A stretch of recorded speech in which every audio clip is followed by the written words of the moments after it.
There's this one person who just makes your blood boil every time you see them. And here's the crazy part.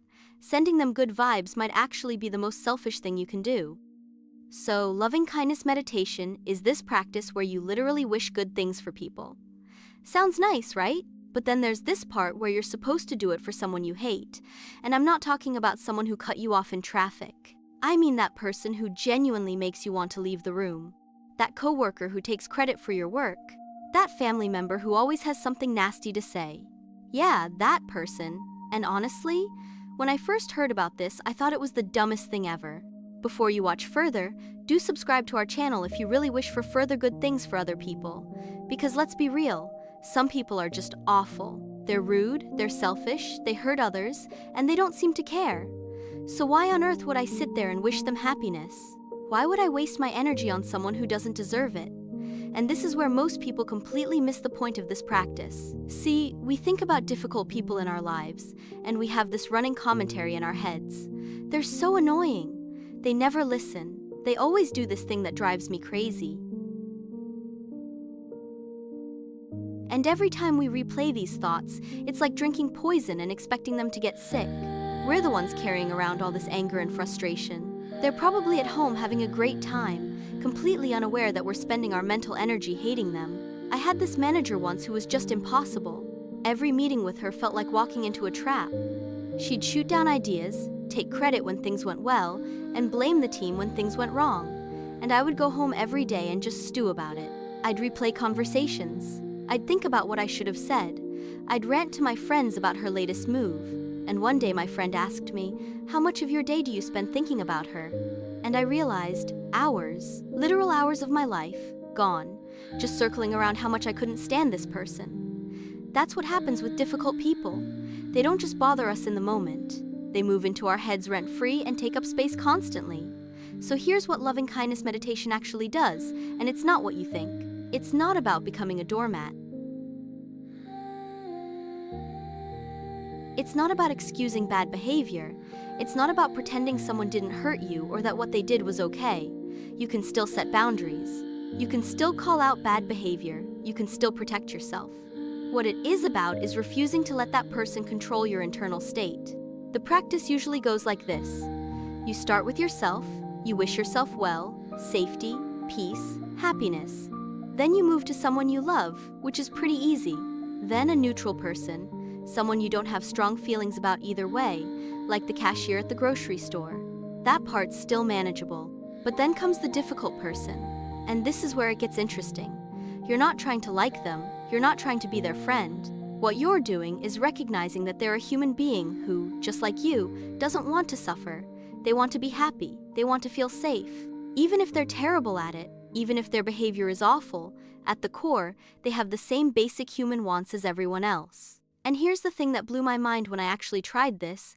You start to realize that hurt people hurt people. Someone who's genuinely happy and at peace with themselves doesn't go around making other people miserable. They just don't. That manager I mentioned? I learned later that she was going through a brutal divorce and had a teenager who was struggling with addiction. Does that excuse her behavior? No. Did it help me understand that her nastiness probably had nothing to do with me? Yeah. When you wish someone well in this practice, you're not doing it for them. You're doing it because holding on to anger and resentment is like holding on to a hot coal. You're the one who gets burned. There's actually research on this.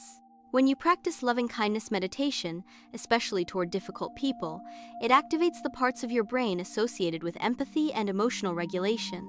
It literally changes your brain's response to that person. You're not suppressing your anger, you're actually shifting how you relate to it. One study had people practice loving kindness towards someone they had conflict with for just 8 weeks. Their anger toward that person decreased, their positive feelings increased, and here's the kicker, their overall life satisfaction went up. Not because the difficult person changed, because they stopped carrying that person around in their head all day. Think about it like this. You know how sometimes you have a song stuck in your head that you hate? And the more you try not to think about it, the more it plays on repeat? That's what happens with difficult people. The more we resist them, the more mental space they take up. But when you practice loving kindness, you're essentially changing the channel. You're choosing what gets airtime in your mind. Instead of the angry playlist on repeat, you're creating something different.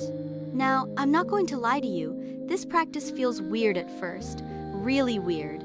Sitting there trying to wish good things for someone who hurt you feels forced and fake. Your brain is going to resist, hard.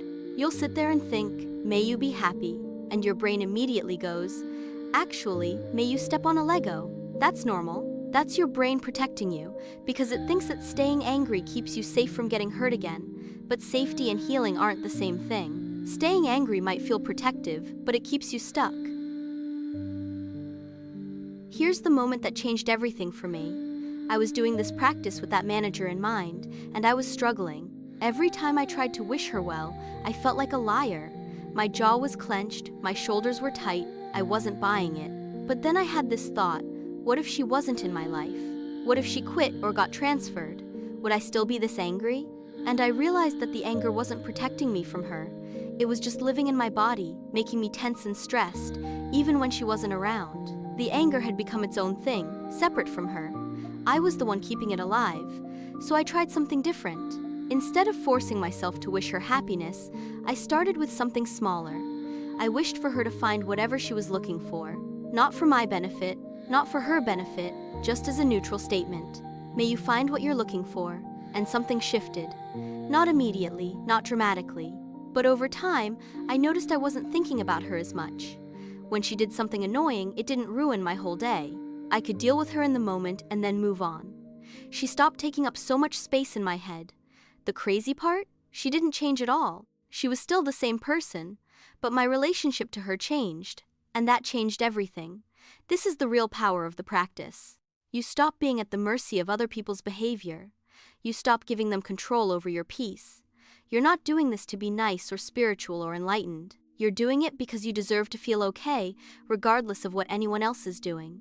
And sometimes, something even weirder happens. When you stop being so reactive to someone, when you stop meeting their negativity with more negativity, the dynamic shifts. Not always. Some people are going to be difficult no matter what.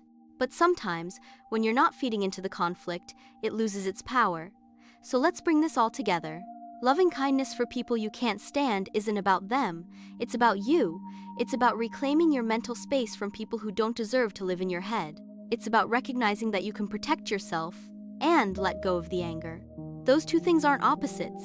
You can set boundaries with someone and still wish them well from a distance. You can acknowledge that someone hurt you and also recognize that holding on to anger hurts you more. You can see someone's bad behavior clearly and still understand that they're probably suffering in their own way. This doesn't mean you have to have these people in your life. It doesn't mean you have to forgive and forget. It means you get to decide how much power they have over your internal world. Start small. You don't have to sit down and do a whole meditation. Just try this. Next time that person pops into your head and you feel that familiar anger rising, pause, take a breath, and just think, I hope you find peace. That's it. You don't have to mean it. You don't have to feel it deeply. Just say it and see what happens. You might be surprised, because the person who benefits most from that practice, it's you, every single time. The difficult people in your life will always be there in some form, but how much space they take up in your mind, that's your choice. And honestly, they've taken enough already. If this helped you see things differently, the next video talks about what to do when you're the difficult person in someone else's life. What do you think? Leave down your comments if you agree, or even if you have alternatives to share. Subscribe to Better Buddhist channel to learn more how to see things differently.